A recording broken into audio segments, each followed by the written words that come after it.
lume și bine v-am găsit la un nou vlog. Astăzi am un vlog foarte special pe care mi-l doresc, cred că de un an de când m-am apucat de YouTube, și anume să testez minunatele produse de la Flower Knows. De ce zic minunatele produse? Pentru că dacă căutați pe TikTok, pe YouTube, pe Instagram, aceste produse parcă sunt coborâte, să zic așa, din rai. Sunt prea perfecte. De la ambalaj, de la intensitatea produselor, deci nu știu, le-am văzut pe tot TikTok-ul, pe tot YouTube-ul, pe tot Instagram-ul și trebuia să le testez. Și aici avem un pachetel foarte, foarte special cu noua colecție de la Flower Knows și anume Butterfly Cloud Color. Nu mai știu exact cât au fost, dar haideți să trecem prin a deschide această cutiuță minunată. E foarte grea. Cade ceva. N-a părut că cade nimic, ok. Mi-aș fi dorit să fie și dulăpiorul, dar din păcate nu a fost dulăpiorul, avem doar cutia. Aici cred că este o listă cu toate produsele care se regăsesc, dar din păcate scrie în chineză, iar eu nu știu chineză, așa că o să mă prefac că am înțeles. Aici avem un card drăguț din partea lor, iar aici sunt produsele.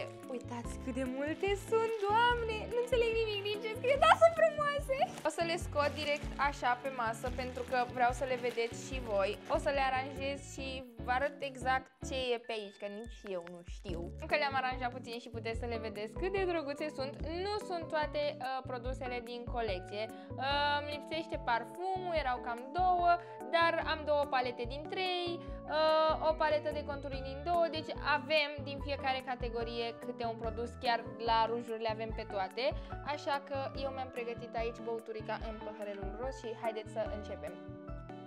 O să încep cu cele mai basic-uri lucruri și adică această clămuță, care sincer să fiu e o clămuță drăguță. E super drăguță, așa. Iar principalul obiect care pe mine m-a atras, oglinzile. Deci uitați-vă, o scot din această minunată folie. Uitați-vă cât de frumușică e. Mă așteptam să fie mai grea, dar e foarte ușoară, este dintr-un plastic.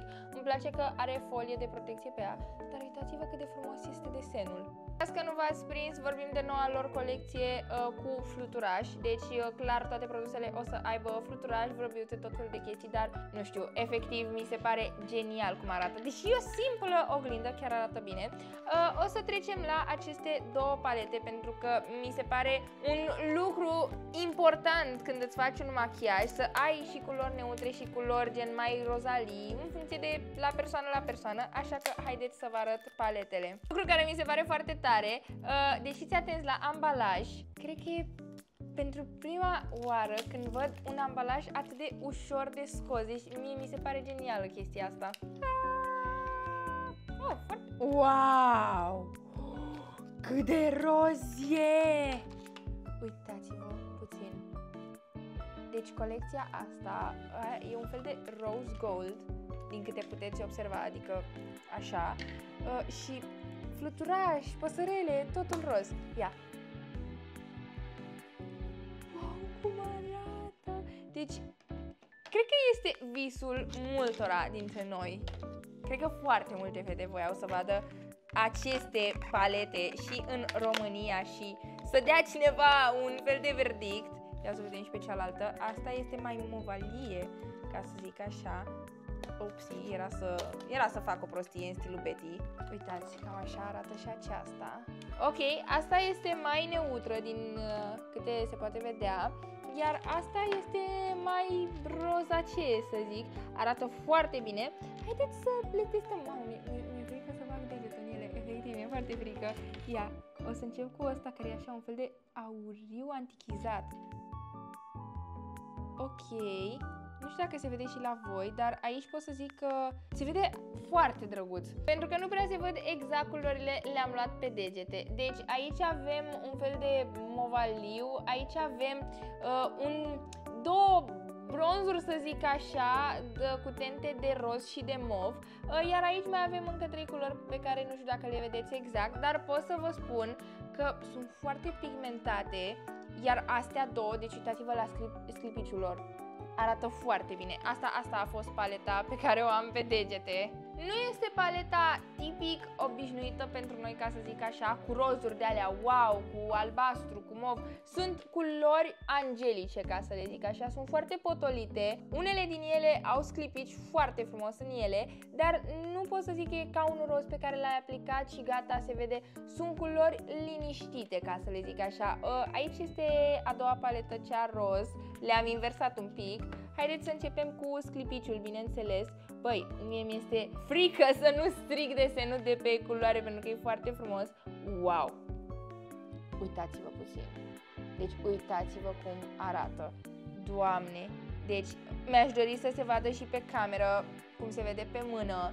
Dar, frate, v-am zis, nu sunt paletele cu care suntem noi obișnuite, gen când ne ducem și ne luăm ceva din Sephora sau paletele alea gen care explodează și unele dintre ele nu sunt atât de pigmentate. Sunt palete care efectiv sunt angelice, deci nici prea mult, nici prea puțin, poți să-l faci să fie intens, adică uitați-vă, astea sunt culorile. V-am zis, paleta asta a fost mai rozacee, să zic așa, dar ce m-a cucerit, deci vă zic sincer, uitați-vă cum se vede în lumină rozul ăsta, nu știu dacă se vede și la voi așa, deci uitați-vă puțin, nu, astea din mijloc pe mine m-au cucerit. Pentru că suntem tot la capitolul palete, m-am gândit să vă arăt și pe cea de contur tot acum, pentru că practic este tot o paletă, cam așa arată. Ia să o scoatem de aici. Ia uitați. Wow, cât de frumoasă e! Deci, nu înțeleg cum au reușit să facă desenele astea atât de drăguțe. Cam așa arată. O vedeți înaintea mea. Arată bine?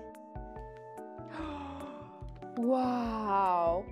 Dar nu e doar conturul ăla maro. Ăsta cred că e ceva highlighter. Și ăsta la fel, nu știu. Miroase așa dulce. Nu le-am mirosit până acum, dar miros dulce. Oare astea miros? Ok, astea nu miros, dar cred că mi-am dat pe nas. Și aici avem highlighter și contur palet. Ok, deci am avut dreptate. Ia să vedem, o să iau puțin din ăsta. Ok, foarte drăguț, așa pe natural și îmi place că sunt două nuanțe de highlighter. De exemplu, mie îmi place mai mult cel auriu, uitați cum arată. Foarte frumos. Și ia să vedem, ăsta e maroul închis și ăsta e maroul deschis. Băi, sincer, paleta asta chiar m-a nimerit, este fix ce aș purta eu. Într-adevăr, nu aș purta highlighterul acesta atât de intens, dar ăsta, strălucitor, chiar îl port. Chiar am un highlighter foarte asemănător, foarte drăguț și se vede foarte frumos și pe piele. Știu că voi nu puteți să vedeți, dar să știți că se vede super ok și pe piele. Asta a fost paleta de contur, asta se numește... Și nu uitați că aveți și linkul în descriere și aveți codul meu de reducere pe care îl aveți chiar aici deasupra mea, BETTY, pe care puteți să îl folosiți pentru 5% reducere pe site-ul celor de la Flower Nose Color Eyeshadow Palette și asta la fel. Sincer să fiu, băi, pe palete până acum stau foarte, foarte bine, sunt foarte drăguțe și îmi place că este un pigment cu minte, că tot căutam cuvântul potrivit. Este un pigment pe care îl iei, poți să modelezi cu el, ca să zic așa, dar este cu minte, nu este ceva țipător și îmi place că e așa totul angelic și drăguț. Să luăm următoarele 3 cutiuțe înalte. Aici știu că este o pensulă care se numește Angel Powder Brush, deci este pensula angelică, vedeți ce ziceam eu, pentru pudră. Băi, deci colecția asta parcă ar fi fost creată special pentru mine. E drăguță, deci uitați-vă cât de micuță și drăguță e. Foarte drăguță! Deci, băi, nu știu dacă voi ați observat, pe mine m-a cucerit foarte tare cum sunt ele făcute. Uitați-vă cât de frumoase. Deci asta chiar o să o folosesc și îmi place că e așa pufoasă, dar în același timp știu că rămâne machiajul pe care îl aplicăm, nu o să o folosesc doar la pudră, deci asta este foarte drăguță. Ia să vedem, în următoarea cutiuță, aici ar trebui să fie mascara, adică rimel, ia să vedem. Îmi place că colecția lor include de toate, adică nu ai fond de ten, dar ai 3 palete, conturing, rimel, eyeliner, adică pensule, mi se pare că e foarte drăguț. Ok, și ăsta arată bine, sinceră să fiu. Ok, aici avem varianta maro de rimel. Sinceră să fiu, eu câteodată rimelurile maro le folosesc la sprâncene pentru că se văd foarte drăguț, nu trebuie neapărat doar pe ochi. O să-l testez aici pe mână pentru că am gene și nu am cum, ca să-i vedeți culoarea, uitați-vă. Deci cam așa arată. Foarte drăguț, ăsta chiar cred că o să-l folosesc și la sprâncene. Iar aici avem eyelinerul, care la fel nu o să-l testez pe față momentan pentru că am gene. Wow, cât de drăguț e, deci fiți atenți. Ce își dorea cel mai mult o fetiță în copilărie la 14-15 ani? Să aibă un set de rimel și eyeliner asortate. Oh! Cât de șmecher!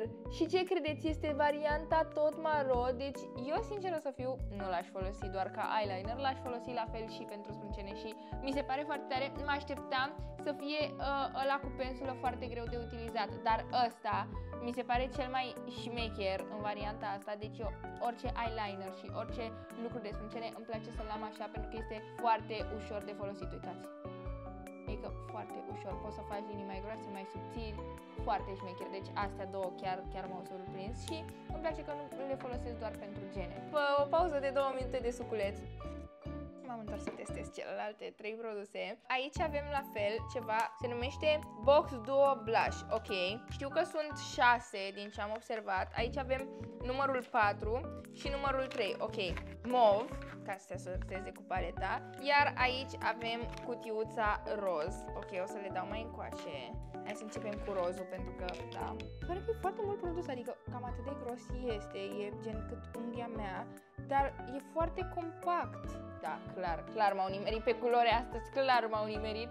Sunt foarte drăguțe și sunt mătăsoase, nu sunt, din nou vă zic, nu sunt produsele cu care noi suntem obișnuiți să fie așa gen bum, care este mai închis decât celălalt și aici avem și movul, uitați.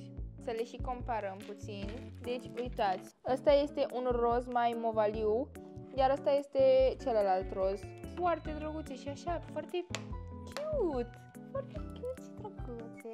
Doamne, parcă ar fi o cutiuță de bijuterie minusculă. Wow! Și aici, fiți atenți ce am. Avem ondulator de gene. Uitați-vă câte drăguțe. Bineînțeles, nu pot să-l testez, l-aș testa pe anul, sinceră să fiu, dar e foarte drăguț și așa, Da, deci asta mi se pare foarte tare că au și așa ceva, pentru că, practic, un brand n-ar trebui să aibă doar produse de make-up, ar trebui să aibă la un moment dat și anumite produse care să te ajute mai mult pentru make-up, cum ar fi pensule sau ondulatoare din acestea, foarte șmecher. Iar acum să trecem la ultimele 3, pentru că le-am lăsat ultima oară, rujulețele! În total au lansat 9 rujulețe, iar noi aici avem 3. Avem culoarea 2, care se numește Agarwood, avem nuanța 5, care se numește Peach Blossom și avem culoarea 7, care se numește Red Bean. Ok, haideți să începem cu 7-le, că e ultimul pe care l-am citit. Ia să vedem. Deci, eu cu cutiile astea nu mă descurc deloc. În general. Stați să le scot pe toate din cutie să vedem exact. Deci aici e nuanța 2, 5 și 7 și am zis că o să începem cu 7-le, care este foarte albicios, dar cred că e ceva roșu. Oh, nu este nimic la ce ne-am fi așteptat. Wow, cât de frumos e, deci uitați-vă. Ia să vedem cât produs are. E maro, deci nu m-aș fi așteptat să fie maro, dar e foarte frumos. Cam atâta produs are, sinceră să fiu, chiar e ceva produs. Hai să-l testăm pe buze.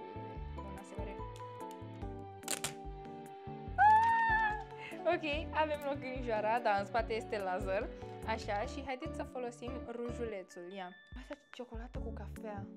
Îmi place când machiajele au miros. Oh, nu este deloc mat. Așteptam ca înfățișarea lui să fie mat. Mă simt ca și cum am ciocolată pe buze. Uitați-vă cât de drăguț și natural e. Este un maro, puțin rozaceu, să zic așa, dar foarte puțin. Deci ăsta primește nota 10. Cum ar fi zis Lazar, care în spatele camerei a zis că miroase a iubita lui și că are ceva, nu știu, scorțișoară, ciocolată, vanilie, caramel, dar miroase foarte bine și îmi place. Ăsta este nuanța 05, este un roșu, roz, nu știu, când îl dai pe buze e diferit, ia să vedem. Ok, clar nu este culoarea mea, da, sau m-am cam înșelat. V-am zis eu că mă înșel.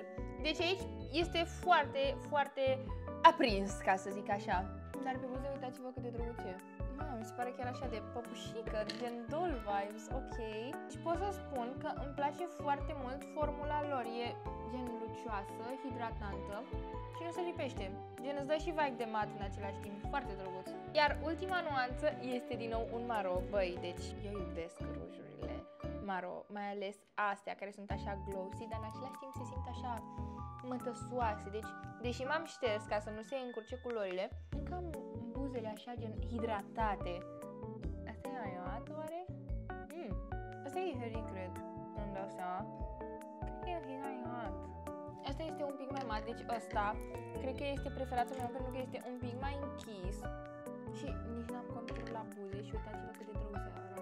Deci nu mă așteptam să fie atât de drăguțe toată colecția pe care o am eu aici în fața mea.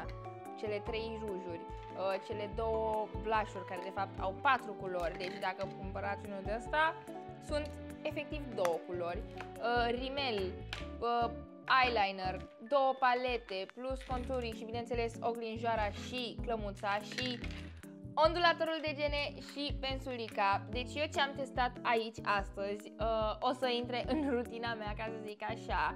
Mi se par foarte frumos lucrate, mi se par niște machiaje cu care noi nu suntem deloc obișnuiți. Băi, mi se par superbe. Deci tot ce am văzut pe TikTok și pe YouTube chiar e real.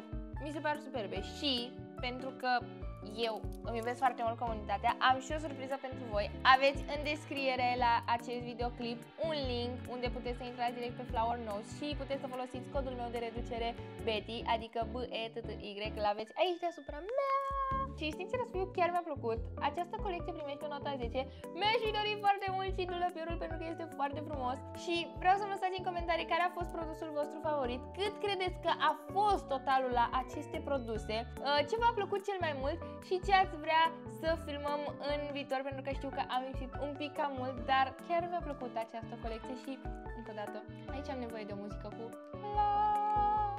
miros superb, sunt frumoase și sincer să fiu, chiar merită să le încercați. Eu chiar le iubesc foarte mult și nu știu, pe mine m-au cucerit. Deci pe mine m-au cucerit. Așa că eu am fost Betty, vă iubesc foarte mult unicornașii mei și nu uitați că aveți codul de reducere și linkul în descriere și abia aștept să ne vedem la următorul vlog. Pa!